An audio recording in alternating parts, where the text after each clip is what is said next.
sheekadu way laba afleynaysaa labada dhinacna waxaad moodaa inay u dhaqaaqeen jihada dagaalka islamarkaana mid walba midka kale uu ku eedeynayay inuu asaga dagaalka wado.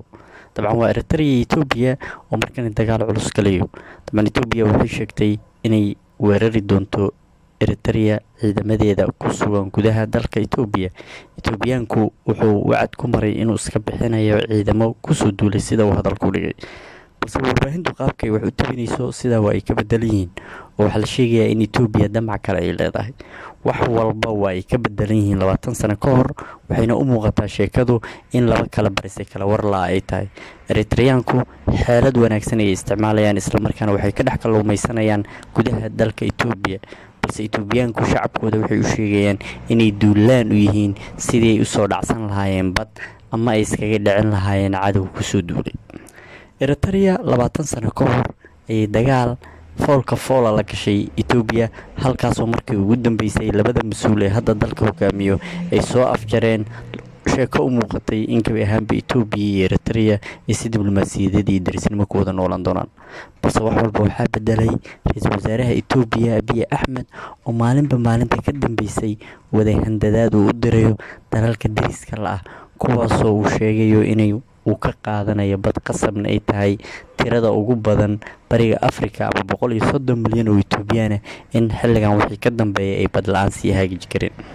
sheekadu Eritreaanku way soo warneed mar walbana maysan qiyaasaynin inay yihiin ayagu duulaanka koobaad, balse waxay qiyaasayeen inay duulaan mar walba la wajahi doonaan Ethiopia.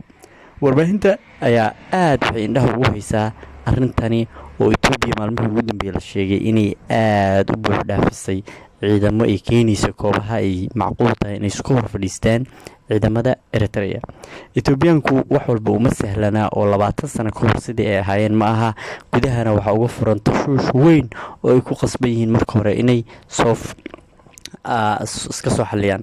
dabcan tirada iyo tayadu labaduba saameyn ay leeyihiin, balse markan waxa la isku adeegsan karo waa hub noocyadiisa kala duwan, weliba hub casri ah. Eritreaanku 20 sano ka hor Ethiopiaanka hubka iskaga dhiciyay ay weli hayaa, inkastoo dowlad xirxiran ay ahayd islamarkaana caawimaad badan aan helin. balse Ethiopiaanka 5 sano ama 3 sano u dambeysay waxaad moodaa inay isfureen islamarkaana maalgeliyaal badan oo dhanka amniga ah ay saaxiibo la noqdeen. dabcan Turkiga iyo Ruushku waa sheekada koowaad ama duulaankooda koowaad ay ku tashanayaan Ethiopiaanka, halka Eritreaanka dhanka saaxiibtinimada baawarada caalamka aan lagu hubin, balse wax walba waqtiga ayaa sheegi doono. sida la qiyaasayo Ethiopia waxay kula dagaalami doontaa Eritrea gudaha dalkeeda.